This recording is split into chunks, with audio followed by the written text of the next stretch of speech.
Hello there, friends, true believers, and newcomers alike. It's me, your old nerdy pal, Superfly Comics guy, excited to bring you not an omnibus review, a hardcover review today of Spider-Man Life Story, featuring the work of writer Chip Zdarsky, artist Mark Bagley, a match made in heaven. We'll be taking a look at the cover, the spine, the contents collected, the build quality, and a short flip through where I discuss some of my thoughts, opinions, and recommendations on the book. So, if you like this video, you know how to show it, and if you're a nerd like me, feel free to share your thoughts, opinions, and your own recommendations on this book or the video in the comments down below. But without further delay, let us dive into what is likely one of the best Spider-Man stories in recent years. Let's do this. Alrighty, so here we have the dust jacket to the Spider-Man Life Story hardcover. This is an oversized hardcover, so bigger than your standard size, same dimensions as an omnibus. This is the only cover available for the dust jacket, no variants or anything like that. There is the spine for anybody curious, and the back. So you get the whole story in here. This collects Spider-Man Life Story 1 through 6 and annual number 1. And it's got a cover price of $34.99 US and $43.99 Canadian. Let's have a look under this dust jacket. There we are. Under the dust jacket, we've got an image by Chip Zdarsky. I forgot to mention that dust jacket cover is also by Chip Zdarsky. Must be nice being able to write and draw. Can someone like siphon off some of that man's talent and just sprinkle it amongst the rest of us, please? That would be great. But anyway, let's start taking a dive into the contents of this book. Alrighty guys, here we are. Time to dive through. I'm going to take a very, very short look at this. It's a short story and I don't want to spoil anything about it, outside of just talking about some general thoughts and the premise, of course. But let's talk about this a bit. So what is Spider-Man Life Story? Well, everybody knows Spider-Man's been around for ages, ever since 1962.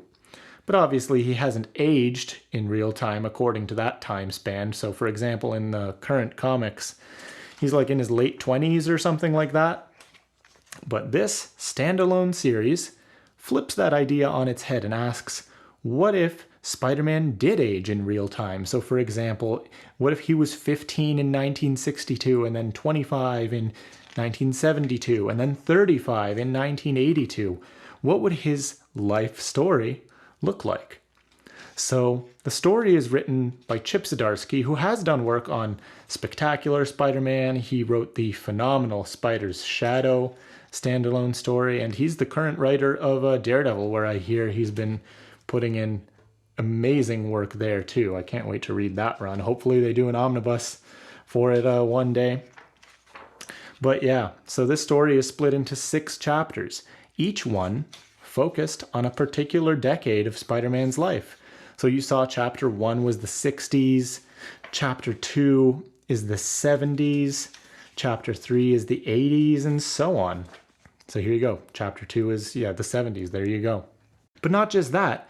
Each one of those chapters tells a story inspired by that specific decade of Spider-Man comics. So for example, the 60s deal more with like his origins and early years.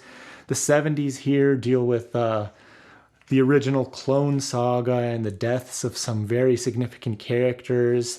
In the 80s, you get stories like the Black Suit Saga and Kraven's Last Hunt, because those came out in the 80s.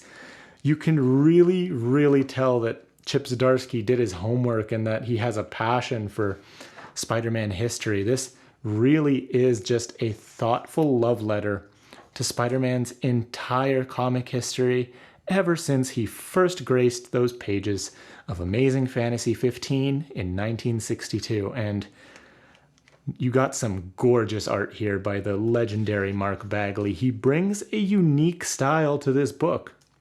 It's not like the same as his Amazing Spider-Man work. It's not the same as his Ultimate Spider-Man work, but you can still tell that it's him. And not just that, but every chapter has a slightly different art style depending on the decade.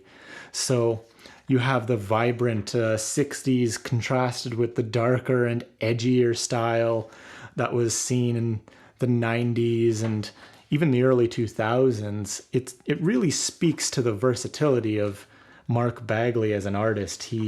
How he's able to just introduce slight nuance to his artwork to distinguish it from chapter to chapter.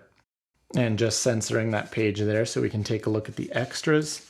Yeah, guys, this is such a good series. If you're a fan of Spider-Man, you really got to check this out. But even if you're not, this series stands on its own, and you just have to be a little bit familiar with Spider-Man, and I still think you'll enjoy it. The writing especially is awesome. Really, really good emotional beats all throughout this story. Man, I can't praise it enough. Here's a really cool bit in the extras here where the cover art process by Chip Zdarsky. Like I said, man, it must be nice to be able to be a good writer and a good artist. Jeez. But yeah, there you go. Quick discussion about the build quality is next. So 240 pages is what you're getting in this oversized hardcover. It's not sewn binding, it's just a basic glued binding, so you don't get an eye or anything like that. But you don't really need one. It being such a short book, you don't really get any gutter loss at all, so no issues there. The book lays pretty flat, and the page quality is decent. It's not amazing, but it does its job. But here we are, already at the end. Probably the shortest review I've done so far, but then again, also the shortest book I've looked at so far. So just to wrap up some thoughts here, guys, I loved this. This must be one of the best Spidey stories written in recent years. I think it came out in like 2021 or something like that, and as I said before, this can definitely be appreciated standalone, but it likely benefits the most if you have some familiarity with Spidey's history in comics throughout the years and some of his big stories. And if you are, man, Chip Zdarsky packs so much emotion and weight into his writing, and it's all supplemented so beautifully by Mark Bagley's striking panels. If you're a Spidey fan, this is not a story you want to miss, I'm telling you. But anyways, guys, that's been my review of Spider-Man Life Story, the oversized hardcover. Let me know what you thought about the book or the video, or if you have any questions, don't hesitate to leave them below. I'll be happy to help you out. But thank you so much for joining me today. I hope to catch you in another video real soon. So you have yourself a great day. I've been Superfly Comics Guy, and until next time, you keep reading. Bye, guys.